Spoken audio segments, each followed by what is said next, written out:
જય માતાજી મિત્રો, વન મીડિયા ચેનલને રમણીક ચારોલિયાના નમસ્કાર। આજે તમારા માટે જબરજસ્ત વિડીયો લઈને આવ્યો છું। જો તમને ગમે તો અમારી વન મીડિયા ચેનલને લાઈક કરો, શેર કરો અને સબસ્ક્રાઈબ કરો।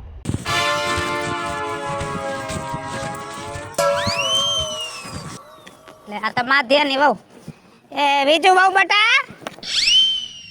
હા બાપા, આમ કેમણા આયલા? એ ઓલો નાથિયાનો છોકરો ઉભો રહ્યો છે ને ચૂંટણીમાં, તે જ ગામ આખામાં ચૂંટણીનો પ્રચાર છે, તે હું ત્યાં જાઉં છું। અરે બટા, ચૂંટણીમાં હુંય ઊભો રહ્યો છું, તો તમારે મારા પ્રચારમાં આવવું પડે કે ઈ ન્યા જવાનું? બાપા અમને ખબર છે તમે અમારા છો, પણ એની હારે અમારે વ્યવહાર તો છે। અને તમે ચૂંટણીમાં ફોર્મ ને ભરાયું, તમે હું ગામનું લીલું કરી દે હો ને તમને બે કહેવાની ખબર પડે છે કાઈ? હવે ઈ જોવાનું ન હોય બેટા, અને મેં છે ને આખા ગામને પૈસાથી ખરીદી લીધું છે। તમે કેટલા લેહો ઈ કયો? કેટલા દીધા? આખા ગામને 2000 રૂપિયા દીધા છે। એ પૈસાનો પાવર કરાતો હોય ને કરાય, બધાય છે ને પૈસાથી મોહી ન જાય। 2000 તો હું 2 લાખનો ઢગલો કરો ને તોય હું તમને મત નહીં દઉં, કારણ કે મને ખબર છે કે તમે કોઈનું લીલું કરો એમ નથી। ભલે તમે અમારા છો, પણ મારે છે ને મારાને મત નથી દેવું, મારે તો હારાને મત દેવું છે। મારા કરીને મારે મત નથી દેવું। ગામમાં 4-5 જણા ઊભા છે, એમાં હારો વ્યક્તિ છે જે કામ કરે એવો હોય છે, એને મત દઈશ। હા તો જાવ તમે, અને સાંભળી લેજો વહુ બટા, કાન ખજૂરાનો એક ટાટિયો ભાંગી જાય ને તો કાન ખજૂરો હાલતો બંધ ન થઈ જાય। અને આખા ગામને મેં રૂપિયાથી ખરીદી લીધું છે, રૂપિયાથી। અને ચૂંટણીમાં તો રાજ્યો ભાઈડો જીતી અને સરપંચ થઈને ઊભો રહે। હા, સરપંચ થાય તો ગામ પસ્તાય, બીજું કઈ ન હોય આમાં। ગામ નહીં પસ્તાય, હું જીતીશ ને એટલે તમે પસ્તાહો। હા,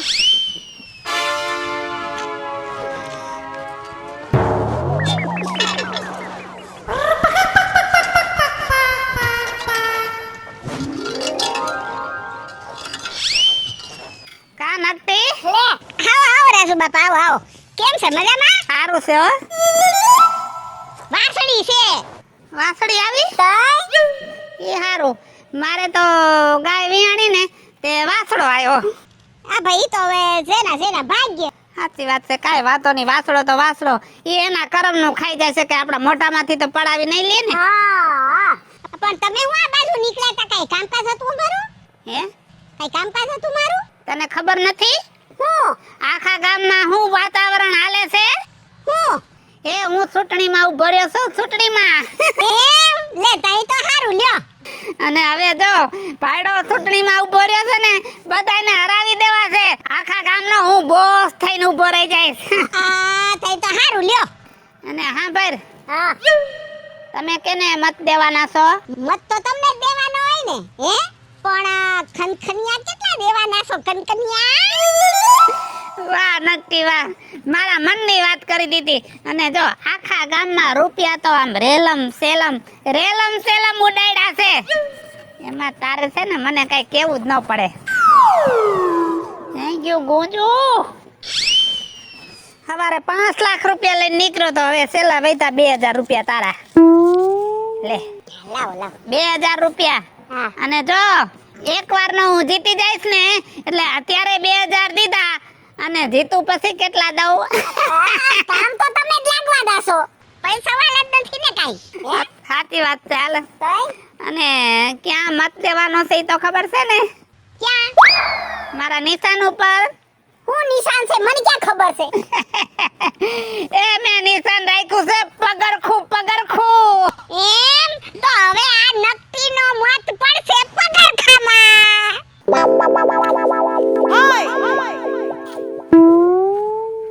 જયલા, રાજુ બાપા કેમ છે? હારું હો, અત્યારે તો હારું જ હોય ને। એમ ને? એ ગાંઠિયા ને ભજીયા ને ધબધબાટી બોલે। જયલા, હા, તારા મગજ પ્રમાણે કેવું લાગે છે આ ગામમાં કોણ જીતશે? એમાં રાજુ બાપા પૂછવાનું જ ન હોય, તમે જીતવાના હોય ને। અત્યારે ગામમાં બધાય તમારી જ વાતો થાય છે। આમ જો, હા, એમને એમ વાતો નથી થતી, રૂપિયા વેરું છું, રૂપિયા। રાજુ બાપા। હવે જો હા, તારી માને, તારા બાપાને, તાર ફૂઈને બધાને કહી દેજે કે મત રાજુ બાપાને દેવાનો છે। એમાં રાજુ બાપા બધાને કહેવાનું હોય તમે અમારા જ છો એટલે મત તો તમને જ દેવું. વાહ મારા દીકરા વાહ, તમારા જેવા ગામમાં છે ને તે લગભગ હું નહીં હારું. પણ રાજુ બાપા કઈક મીઠા મોટાઈ કરાવવા પડે હો. અરે મારા દીકરા, લે પકડ મારો ધોકો પકડ. એમાં કઈ થોડું કહેવાનું હોય, કઈ કાલ 5 લાખ રૂપિયા આખા ગામમાં દઈ દીધા અને આજે ચાલુ જ છે, કોણ જાણે 30-40 લાખ રૂપિયા લગભગ વપરાઈ જાહે. લે બધાને 2000 દીધા છે, આ તને 3. કાઈ વાંધો નહીં, આમ જો તમે પાકા સરપંચમાં એમાં કાઈ નો ઘટે. વાહ વાહ, હારું હાલો તઈ. ભલે ભલે. વાહ રૂપિયો, વાહ રૂપિયો કેવો કા, ગમે ને સલામ ભરાવે સલામ.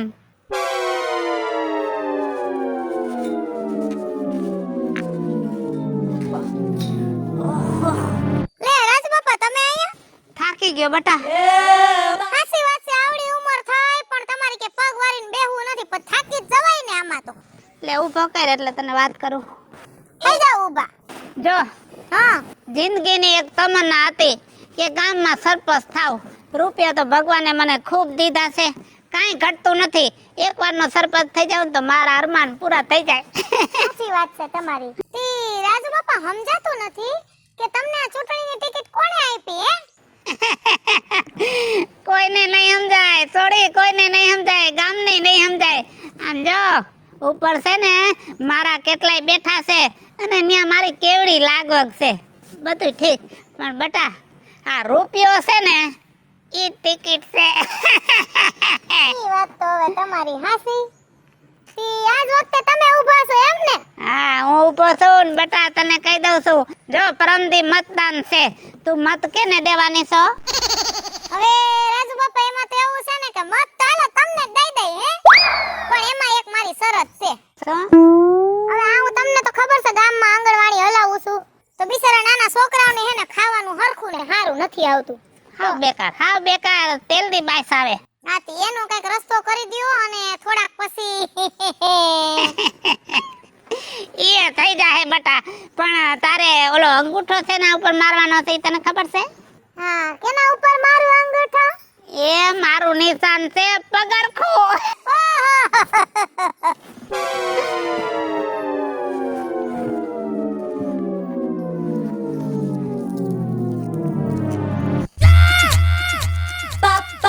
₹15,000. તી રાજુ બાપા આટલામાં હું થાય? એ બટા એકવારનો મને જીતી જવા દે. અત્યારે વગર જીતે 1500 દીધા, તો જીતી જાવ પછી કેટલા દઉં? હારું હાલો ને તમારા ઉપર ભરોસો છે હો. હારું હાલો તો રામ રામ. એ પગરખું ભૂલતી નહીં. જોયું ને, રૂપિયા છે તો બધુંય છે. જીતી ગયા, હવે જે થાવું હોય થાય. કા બીજું હો બટા? હારું છે? હા મને હારું છે હો, તમે સમાચાર તો સાંભળાય છે. હા ઈ તો સમાચાર જડ્યા, કાલ ફટાકિયા ફૂટતા હતા તે ગામના છોકરાએ કીધું કે રાજુ બાપા જીતી ગયા છે. કે તમે કોઈ કેમ નહોતા સરઘસમાં? અમારે કામ ધંધો હોય ને થોડોક. કામ ધંધો ન હોય બહુ બટા, તમે દેખી ન હૈગા હોય. કેમ કે મેં તમને કીધું ત્યારે તમે તો અમે મત નહીં દઈ ને આમ ને તેમ ને ફલાણું ઢીકડું હાર્યો હું. જીતી ગયા તો ન્યા હું કઈ ગઢ નથી જીતી ગયા, ખાલી ગામની ચૂંટણી જીતા છો. એમને નથી જીત્યો, રૂપિયાના ઢગલા કર્યા છે ઢગલા. અને આમ જો તમે દેખાય ભલે કરી, પણ આ ગામ છે ને મારું છે મારું, અને એમને એમ નથી થયું, આમ થયું છે રૂપિયાથી. એ લાગવક ને રૂપિયાથી ભલે થયું, ઈ છેલ્લે જોયું જાય. કેમ કે તમારે જીતવાની જરૂર હતી અને ગામને થોડીક જરૂર હતી. ખબર પડે ને હાસા કોટાના પારખા હવે થાહે. હારું તો નહીં જ બોલો ને તમે કોઈ દી. ના તમે કોઈ દી તમારું હારું કર્યું છે, તમારા ભાઈ કુટુંબનું હારું કર્યું છે, ગામનું હારું કરશો. આ તો લાગવકથી મારા કરીને કરી ગયા છો. ટાણે જવાબ દઈશ રાજુ બાપા, ટાણે બધોય જવાબ દઈશ. મારી બેટી પાછી જ નથી વળતી. મારા ભત્રીજાની વહુ છે પણ દેખીને રાજી નથી થતી. લ્યો અરે વિજુ, એ વિજુ લે આવો. સાંભળ, તને ફરિયાદ કરવા આવ્યા છે, એમને ન થાઈવાની. મારો કઈ વાક ગુનો મેં કોઈને કીધું છે કાઈ? તારો વાક નથી, પણ 3 દિવસે પાણી પાણી નથી આવ્યું. હવે આ તું અત્યારે ટાઢ જોવસ કેવી પડે છે. આવી ટાઈટમાં મારે પાણી ભરવા વાળીએ જવું પડ્યું. બોલ, પીવાનું પાણી એ ઘરમાં નથી. અને ઓલા સરપંચને કીધું, મુઓ કઈ જવાબ નથી દેતો. બોલ, હવે આનું શું કરવું? શું કીધું એને? ઈ કે મને કઈ ન ખબર પડે આ બાબતમાં. બોલો, તો કોને ખબર પડે? સરપંચ છો તે એટલી તો ખબર પડવી જોઈએ ને એને. બીજું ભાભી, એક નકટી માને નહીં આખા ગામને ઉપાધિ છે. હવે તમે મારી વાત સાંભળો. તમને ખબર છે ગામમાં આંગણવાડી હલાવું છું. આ 1.5 મહિના થયા છોકરાઓને નાસ્તો નથી આવ્યો. અને રાજુ બાપા આગળ ફરિયાદ લઈને ગયા તો કે ક્યાં ખાતે અરજી કરવી મને ખબર નથી પડતી. એ બીજુ ભાભી, એટલું જ નહીં, ગામમાં તમે રોડ રસ્તા તો જોવો, હમા કરવાની ખબર જ નથી પડતી. આના કરતા ઓલો પેલા સરપંચ હતો ને હારો હતો, વરે ને વરે રોડ તો બનાવી દેતો. આને ક્યાં અરજી કરવી ખબર જ નથી પડતી. તેને કીધું તું કે રોડ કરાવો એમ? એને મેં કેટલી વાર કીધું પણ એને ક્યાં અરજી કરવી ખબર જ નથી પડતી. બીજું ભાભી, હવે આનો રસ્તો તમે કઈક લ્યો. અમે તો ધક્કા ખાઈ ખાઈને થાકી ગયા પણ રાજુ બાપા કોઈને જવાબ નથી દેતા. હવે હું રસ્તો કરે? રસ્તો તો તમે બધાએ બંધ કરી દીધો એ 5 વર્ષ પૂરતો. હવે 5 વર્ષ આ સદા ભોગવો. હે, અમારો છે, લાગવક વાળો છે, પૈસા વાળો છે. 2,000 રૂપિયા લઈ અને ઉપાડી બેહારી દીધો સરપંચના હોદા ઉપર. અરે મૂર્ખી નાવ, હોદો કોને દેવાય કે જેને કાંઈ ખબર પડતી હોય. અને જેને ખબર પડતી હોય ને ઈ કાંઈ ગામનો વિકાસ કરે, સમાજનું કલ્યાણ કરે. પણ તમે બધાએ તો એવાને બેહાડીને મૂકી દીધો જેને ખુદને કાંઈ ખબર નથી પડતી. ઈ તમારું હું ભલું કરશે એટલે જ હું એની વાતમાં ન આવી. મારી પાસે આવ્યો તો 2,000 દઉં, આટલા દઉં, પણ મેં નક્કી કર્યું તું કે મારે મારાને મત નથી દેવું, મારે હારાને મત દેવું છે. હેલો મિત્રો, હું છું ધનસુખ ભંડેરી ઉર્ફે વીજળી. તમારી સમક્ષ એક નવો કોન્સેપ્ટ લઈને આવ્યા છીએ. આ કોન્સેપ્ટ તમને ગમે તો લાઈક કરો, શેર કરો, અમારી આ વન મીડિયા ચેનલને સબસ્ક્રાઇબ કરો. હેલો મિત્રો, હું છું રાજેન્દ્ર પંચાલ અને આ વિડીયો તમને ગમે તો અમારી વન મીડિયા ચેનલને લાઈક કરો, શેર કરો, સબસ્ક્રાઇબ કરો. હું મીના શર્મા. જો આપને અમારો વિડીયો ગમ્યો હોય તો અમારી વન મીડિયા ચેનલને લાઈક કરો, શેર કરો અને સબસ્ક્રાઇબ કરો. નમસ્કાર દર્શક મિત્રો, હું છું કાજલ દાવડા. જો તમને અમારો કોન્સેપ્ટ ગમે ને તો અમારી વન મીડિયા ચેનલને લાઈક કરજો, શેર કરજો અને સબસ્ક્રાઇબ કરજો. હેલો મિત્રો, હું છું જયેશ પટેલ. જો તમને અમારો વિડીયો ગમ્યો હોય તો અમારી વન મીડિયા ચેનલને લાઈક કરો, શેર કરો અને સબસ્ક્રાઇબ કરો.